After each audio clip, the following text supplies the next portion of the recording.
नमस्कार विद्यार्थी मित्रांनो, माझं नाव सुहास भिसे. स्वागत आहे तुमचं सर्वांचं परदा करंट अफेअर्स मराठी या आपल्या मायबोली भाषेतील एज्युकेशनल यूट्यूब चॅनलमध्ये. विद्यार्थी मित्रांनो, आज आहे 16 जून 2026. आजच्या दिवसाचे जेवढेही चालू घडामोडीचे महत्त्वाचे टॉप प्रश्न बनत असतील ते सर्व प्रश्न आपण या व्हिडिओच्या माध्यमातून पाहणार आहोत. तरी सर्वप्रथम आपण जर नवीन असाल, पहिल्यांदा या चॅनलवरील व्हिडिओ पाहत असाल तर चॅनलला या ठिकाणी अवश्य सबस्क्राईब सुद्धा करून घेऊ शकता. ठीक आहे, चला तर मग आपण आजच्या व्हिडिओला सुरुवात करूया. त्या अगोदर कालच्या व्हिडिओमध्ये जो काही शेवटचा प्रश्न विचारला होता त्या प्रश्नाचं उत्तर जाणून घेऊया. काय होता प्रश्न? नुकताच अंतिम टप्पा गाठलेला जोजिला बोगदा कोणत्या दोन प्रदेशांना सर्व हवामान संपर्क सुविधा प्रदान करणार आहे? तर बऱ्याच विद्यार्थी मित्रांनी अगदी योग्य उत्तर टाईप करून सांगितलं आहे. पर्याय क्रमांक सी, लडाख आणि काश्मीर हे या प्रश्नाचं योग्य उत्तर असणार आहे. तर लडाख आणि काश्मीर या दोन प्रदेशांना सर्व हवामान संपर्क सुविधा प्रदान करणार आहे कोणता बोगदा? तर जोजिला बोगदा. क्लिअर? आता पाहूया विद्यार्थी मित्रांनो प्रश्न क्रमांक पहिला. टोटल संपूर्ण व्हिडिओमध्ये 12 प्रश्न असतील. सुरुवातीपासून शेवटपर्यंत व्हिडिओ प्रामाणिकपणे पाहण्याचा प्रयत्न करा. एक एक प्रश्न महत्त्वाचा आहे. तुम्ही कोणत्याही परीक्षेची तयारी करा. प्रश्न क्रमांक पहिला काय आहे? इंडिया AI मिशनच्या सहकार्याने विकसित केलेल्या स्वदेशी AI व्हिडिओ स्टोरी जनरेशन मॉडेलचं नाव काय आहे? तर प्रश्न क्रमांक पहिल्याचं योग्य उत्तर आहे पर्याय क्रमांक डी, VARYA. वारिया म्हणा किंवा वरिया म्हणा, या ठिकाणी तुम्हाला लक्षात ठेवायचा आहे. हा ऑप्शन अगदी योग्य या ठिकाणी ठरणार आहे. ठीक आहे, हे डेव्हलप कोणी केलं आहे? तर लिहून घ्या. हे मॉडेल बेंगलोरमध्ये असलेल्या AI नेटिव्ह कंपनी अवतार.ai यांनी इंडिया AI मिशनच्या पाठिंब्याने या ठिकाणी हे विकसित केलेलं आहे. डिस्टिलेशन तंत्रज्ञान याच्यामध्ये वापरण्यात आलेलं आहे. म्हणजेच या मॉडेलमध्ये प्रगत मशीन लर्निंग तंत्रज्ञानाचा वापर करण्यात आला आहे, ज्यामुळे व्हिडिओ निर्मितीची जी काही प्रक्रिया आहे ती 50% थेट 4 टप्प्यांवरती आलेली आहे. ही गोष्ट तुम्हाला लक्षात ठेवायची आहे. क्लिअर? तर वारिया असं या ठिकाणी स्वदेशी AI व्हिडिओ स्टोरी जनरेशन मॉडेलचं नाव आहे. लगेच काय करूया? प्रश्न आहे AI बाबतीत. तर बाकीच्या AIच्या बाबतीमध्ये जे काही लेटेस्ट न्यूज आहेत त्याच्यावरती चर्चा करूया. लिहून घ्या. AI ग्लोबल फोरम हा झाला सेऊलमध्ये. मायक्रोसॉफ्टच्या मदतीने AI आधारित प्रोजेक्ट फार्म वाइब्स हे विकसित करण्यात आलं महाराष्ट्रामध्ये. पहिले AI समर्पित विशेष आर्थिक क्षेत्र कोठे प्रस्तावित करण्यात आलं? तर नया रायपूरमध्ये. जगातील पहिले AI रेस्टॉरंट दुबईमध्ये. देशातील पहिला AI युक्त जिल्हा सिंधुदुर्ग. AI सह रोबोटिक धडे देणारी पहिली जिल्हा परिषद शाळा केळशी दापोरी म्हणजेच रत्नागिरी या ठिकाणची. पहिली कृत्रिम बुद्धिमत्ता संचालित अंगणवाडी महाराष्ट्रामध्ये नागपूर या ठिकाणची. आदिवासी भाषांसाठी भारतातील पहिले AI शक्तिशाली अनुवादकचं नाव आहे आदिवानी. पहिले AI चालित अँटी ड्रोन पेट्रोल व्हेकल कोणी विकसित केलं? तर इंद्रजालने. आणि स्वदेशी AI व्हिडिओ स्टोरी जनरेशन मॉडेलचं नाव आहे वरिया म्हणा किंवा वारिया म्हणा, काही हरकत नाही. क्लिअर? पुढचा प्रश्न, प्रश्न क्रमांक दुसरा. 100% प्रश्न विचारताना स्टार मार्क करून ठेवा. अखिल भारतीय मराठी साहित्य संमेलनाचे ऐतिहासिक 100वे पर्व, ज्याला म्हणता येईल शतक महोत्सव संमेलन, बरोबर, कोणत्या ठिकाणी आयोजित करण्यात आलेलं आहे? 2 नंबरच्या प्रश्नाचं योग्य उत्तर आहे पर्याय क्रमांक सी, पुण्यामध्ये या ठिकाणी विद्यार्थी मित्रांनो 100वे संमेलन या ठिकाणी आयोजित करण्यात आलं आहे. याच्या अगोदरचं 99 क्रमांकाचं साताऱ्यामध्ये, त्याच्या अगोदरचं 98 क्रमांकाचं दिल्लीमध्ये, त्याच्या अगोदर 97 क्रमांकाचं अमळनेर म्हणजेच आपल्या जळगावमध्ये या ठिकाणी आयोजित करण्यात आलं होतं. एक पॉईंट लिहून घ्या. मराठी साहित्य संमेलनाची सुरुवात 1878 मध्ये पुण्यामध्येच झाली होती. या ऐतिहासिक पार्श्वभूमीमुळे 100वे संमेलन पुन्हा पुण्यामध्ये आयोजित करण्यात येत असून पुणे विद्यापीठाच्या प्रांगणामध्ये हे संमेलन फॉर द फर्स्ट टाइम पहिल्यांदाच या ठिकाणी आयोजित केलं जात आहे.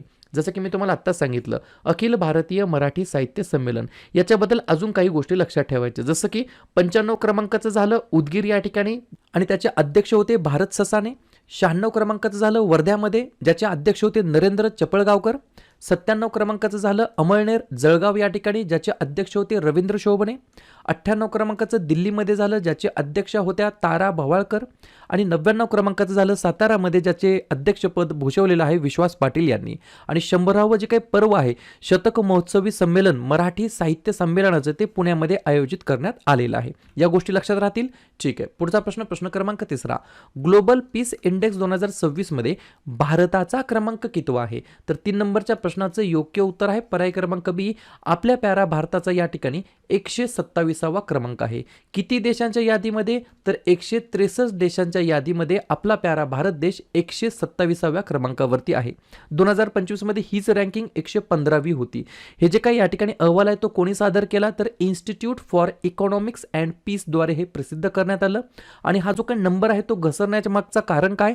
तर अंतर्गत सुरक्षा आव्हाने जसं की मणिपूरमधील वांशिक संघर्ष, सीमावर्ती तणाव आणि दक्षिण आशियातील प्रादेशिक अस्थिरतेमुळे भारताच्या रँकिंगमध्ये घसरण झाली आहे. विशेष म्हणजे हा जो काही ग्लोबल पीस इंडेक्स आहे ज्याच्यामध्ये शीर्ष देश कोणता आहे? तर आईसलँड. आणि आईसलँड हा सलग 19व्या वर्षी या ठिकाणी अव्वल क्रमांकावरती आहे. ही देखील गोष्ट तुम्हाला लक्षात ठेवायची आहे परीक्षेच्या दृष्टिकोनातून. प्रश्न आहे एखाद्या अहवालामध्ये एखाद्या निर्देशांकामध्ये भारताच्या क्रमांकाबद्दल. तर बाकीचे जे काही वेगवेगळे रँकिंग या ठिकाणी प्रसिद्ध झालेले त्याच्यामध्ये भारताचा क्रमांक किती आहे त्याच्यावरती रिव्हिजन टाकूया. लिहून घ्या. इंटरनेट शटडाऊनच्या बाबतीमध्ये 2रा क्रमांक, वर्ल्ड सायबर क्राईम इंडेक्स 2026च्या बाबतीमध्ये 10वा क्रमांक, जागतिक स्तरावर पेटंट दाखल करण्याच्या बाबतीमध्ये 6वा क्रमांक, जागतिक पत्रकारिता स्वातंत्र्य निर्देशांकामध्ये 157वा क्रमांक, हेनली पासपोर्ट इंडेक्स 2026 मध्ये 75वा क्रमांक, डिजिटल अर्थव्यवस्था 2026 मध्ये 5वा क्रमांक, AI कामगिरीमध्ये 4था क्रमांक, लष्करी खर्चामध्ये 5वा क्रमांक, शस्त्रास्त्र आयातीमध्ये 2रा क्रमांक, तर ग्लोबल पीस इंडेक्समध्ये 127वा क्रमांक. पुढचा प्रश्न, प्रश्न क्रमांक 4. आसामच्या GI टॅग असलेल्या तेजपूर लिचीची पहिली खेप कोणत्या देशांना निर्यात करण्यात आली आहे? निर्यात करणे म्हणजे एक्सपोर्ट करणे, आयात करणे म्हणजे इम्पोर्ट करणे. 4थ्या नंबरच्या प्रश्नाचं योग्य उत्तर आहे पर्याय क्रमांक सी, वरील दोन्ही. पर्याय क्रमांक ए दुबई या ठिकाणी आणि पर्याय क्रमांक बी सिंगापूर या ठिकाणी. या दोन देशांना या ठिकाणी निर्यात करण्यात आली आहे first shipment of Assam's GI tagged Tezpur लिची. बरोबर, या गोष्टी तुम्हाला लक्षात ठेवायच्या आहेत. काही जणांनी 2-3 जणांनी कमेंट केले होते की सर आत्ता जी काय MPSCची एक्झाम झाली होती बरोबर, त्याच्यामध्ये आपल्या चॅनलच्या कंटेंटमधून किती प्रश्न आले? तर जवळपास या ठिकाणी भरपूर नाही परंतु 6 ते 7 प्रश्न आपले या ठिकाणी आपल्या कंटेंटच्या माध्यमातून प्रश्न आलेले आहेत. जसं की महाराष्ट्र भूषण पुरस्काराबद्दल, त्यानंतर बेटी बचाव बेटी पढाव या योजनेबद्दल, त्यानंतर खानमिगो हे जे काही AI वरील आधारित ॲप्लिकेशन आहे जे की शिक्षणासंदर्भात आहे याच्यावरती प्रश्न आला होता. त्यानंतर मिशन शक्ती योजना याच्याबद्दल प्रश्न आला होता. त्यानंतर दहशतवाद विरोधी परिषद 2024 कितीतरी वेळा मी रिपीट हा प्रश्न घेतला आहे. ब्ल्यू ओरिजिनच्या NS-25 मोहिमेमध्ये परदेशी पर्यटक म्हणून अंतराळामध्ये जाणारे पहिले भारतीय नागरिक बनले आहेत गोपीचंद थोटाकोरा. याच्यामध्ये कन्फ्युजन झालं होतं आणि या ठिकाणी आयर्लंडच्या सर्वात तरुण पंतप्रधान होत्या कोण? Simon Harris. ही देखील गोष्ट मला मी सांगितलेली होती. हे सर्व प्रश्न आपल्या येणाऱ्या 6 महिन्याची जी काही PDF आहे त्याच्यामध्ये मी तुम्हाला समाविष्ट करून देणार आहे. आपली ही जी काही 6 महिन्याची PDF आहे जानेवारी 2026 पासून जून 2026 पर्यंत असणार आहे आणि 1 जुलैला या ठिकाणी लॉन्च होणार आहे.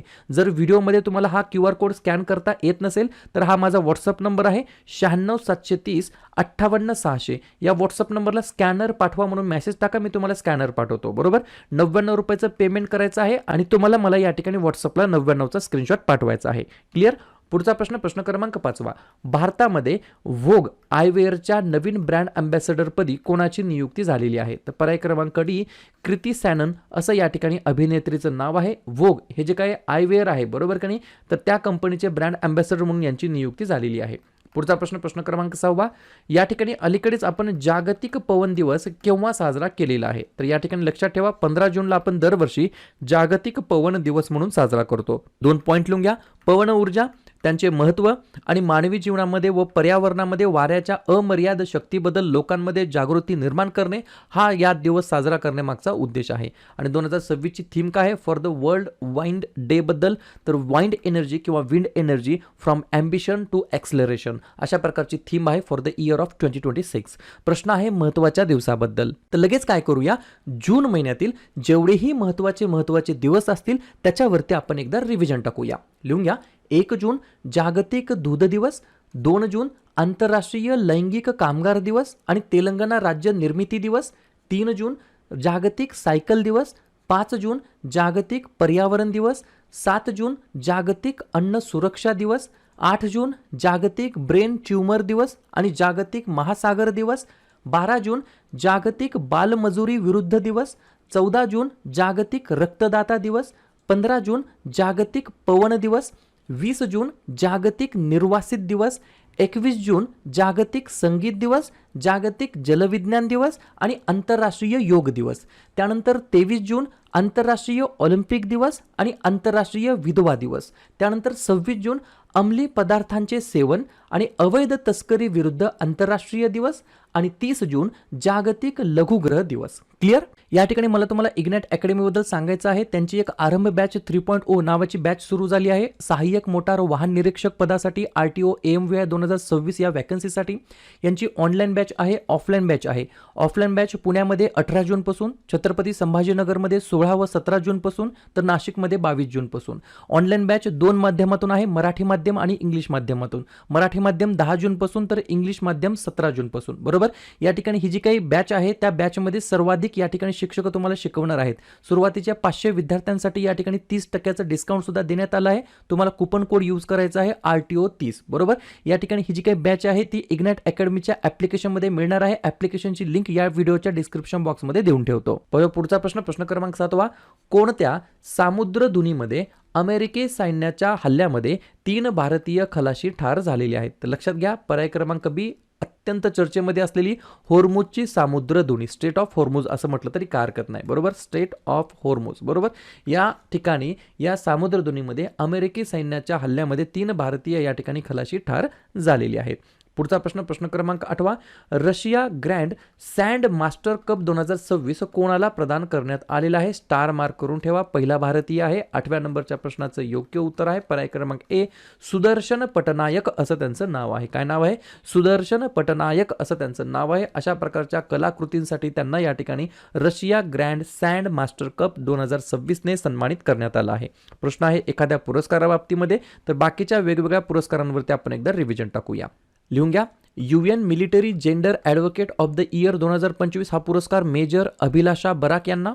व्हिटली पुरस्कार 2026 प्रवीण शेख यांना. The earth price 2026 Vivaan, Aryna आणि अव्याना या 3 खेळाडूंना.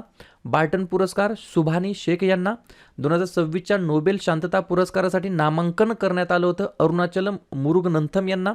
जल चॅम्पियन अवॉर्ड 2026 ने बिसाती भारत यांना सन्मानित. संयुक्त राष्ट्रांच्या अन्न व कृषी संघटनेकडून प्रतिष्ठित ॲग्रिकोला पदक या ठिकाणी देण्यात आलं नरेंद्र मोदीजी यांना. बँकर ऑफ द इयर पुरस्कार 2026 ने के सत्यनारायण राजू यांना सन्मानित करण्यात आलं. तर Russia grand sand master cup 2026 ने सुदर्शन पटनायक यांना सन्मानित करण्यात आलं आहे. पुढचा प्रश्न क्रमांक 9. 13 वर्षाखालील म्हणजेच अंडर 13 इयर्स वयोगटामध्ये जागतिक क्रमवारीमध्ये अव्वल स्थान पटकवणारी भारतीय टेनिसपटू कोण ठरली आहे? 9व्या प्रश्नाचं योग्य उत्तर आहे पर्याय क्रमांक सी, सृष्टी किरण असं त्यांचं नाव आहे. काय नाव आहे? सृष्टी किरण असं त्यांचं नाव आहे. पुढचा प्रश्न क्रमांक 10. लिहून घ्या. आंतरराष्ट्रीय मानकांनुसार प्रमाणित भारतातील पहिल्या स्वदेशी HPV तपासणी चाचणीचे नाव काय आहे? प्रश्न खूप महत्त्वाचा आहे. 10व्या नंबरच्या प्रश्नाचं योग्य उत्तर आहे पर्याय क्रमांक सी, ट्रूनट HPV HR+ असं या ठिकाणी या टेस्ट किटचं नाव आहे. 2-3 पॉईंट लिहून घ्या.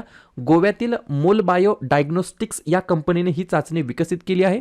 जागतिक आरोग्य संघटनेची कर्करोग संशोधन संस्था एम्स आणि ICMR यांच्या शास्त्रज्ञांनी केलेल्या अभ्यासामध्ये ही चाचणी आंतरराष्ट्रीय दर्जाच्या मानकांची पूर्तता करणारी असल्याचे सिद्ध झालं आहे. ही परवडणारी आणि बॅटरीवर चालणारी चाचणी ग्रामीण भागापर्यंत स्क्रीनिंग पोहोचवण्यासाठी अत्यंत उपयुक्त या ठिकाणी ठरणार आहे. पुढचा प्रश्न क्रमांक 11. खालीलपैकी कोणत्या महासागरामध्ये जगातील सर्वात मोठी देवमाशांची दफनभूमी या ठिकाणी सापडलेली आहे? तर पर्याय क्रमांक बी, हिंद महासागर. या ठिकाणी पर्टिक्युलरली जे काही स्थान आहे ते लिहून घ्या. हा शोध हिंदी महासागरातील डायमॅटिना फ्रॅक्चर झोन बरोबर का नाही या ठिकाणी लागलेला आहे. खोली किती आहे या दफनभूमीची? जवळपास समुद्रामध्ये सुमारे 7,000 मीटर म्हणजेच 23,000 फूट इतक्या प्रचंड खोलीवरती हे स्थित आहे. ही गोष्ट मला लक्षात ठेवायची आहे. शेवटचा प्रश्न. भारताने उलान बातर ओपन 2026 या कुस्ती स्पर्धेमध्ये एकूण टिंबटिंब पदकं जिंकलेली आहेत. तर पर्याय क्रमांक ए, एकूण या ठिकाणी 17 पदकं जिंकले, ज्याच्यामध्ये 8 सुवर्ण पदक आहेत तर 9 कांस्य पदक आहेत. या गोष्टी तुम्हाला लक्षात ठेवायच्या आहेत. 8 आणि 9 17 असे एकूण 17 पदकं जिंकलेली आहेत. क्लिअर? तर अशा प्रकारे विद्यार्थी मित्रांनो हे होतात 12 प्रश्न. उपक्रम कंटेंट हा जो काही प्रयत्न आपण सुरू केला आहे मराठी भाषेमध्ये कसा वाटतो अवश्य कमेंट करत चला. आणि तुमच्यासाठीचा आजचा खास प्रश्न. कोणत्या 2 देशांनी कच्चे तेल आणि नैसर्गिक वायूच्या संयुक्त उत्खननासाठी त्रिपक्षीय सामंजस्य करारावरती स्वाक्षरी केलेली आहे? आसाम मेघालय, आसाम नागालँड, आसाम केरळ की मणिपूर, नागालँड. तर ज्या पण विद्यार्थ्यांनी या प्रश्नाचं योग्य उत्तर येत असेल त्या प्रश्नाचं उत्तर तुम्ही कमेंट बॉक्समध्ये देण्याचा प्रयत्न करा. प्रश्नाचं उत्तर चुकू द्या, बरोबर येऊ द्या, काहीच हरकत नाही.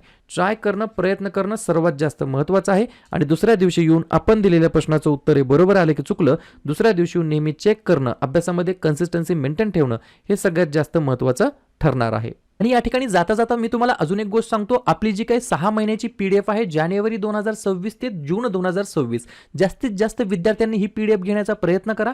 PDFची किंमत फक्त 99 रुपये आहे, परंतु या 99च्या PDFमुळे तुम्हाला येणाऱ्या सर्व प्रकारच्या एक्झाममध्ये निश्चित या ठिकाणी फायदा होणार आहे. तुम्हाला हा QR कोड स्कॅन करायचा आहे, 99 रुपयाचं पेमेंट करायचं आहे आणि त्याचा स्क्रीनशॉट या व्हॉट्सअप नंबरला 96 730 58 600 या व्हॉट्सअप नंबरला स्क्रीनशॉट पाठवा. मी तुम्हाला व्हॉट्सअप ग्रुपला ॲड करून ठेवतो आणि आपली PDF 1 जुलै 2026ला संध्याकाळी 7 वाजता तुम्हाला व्हॉट्सअप ग्रुपला मिळून जाईल, ज्याची तुम्ही बॅक टू बॅक झेरॉक्स काढून घेऊ शकता. ठीक आहे.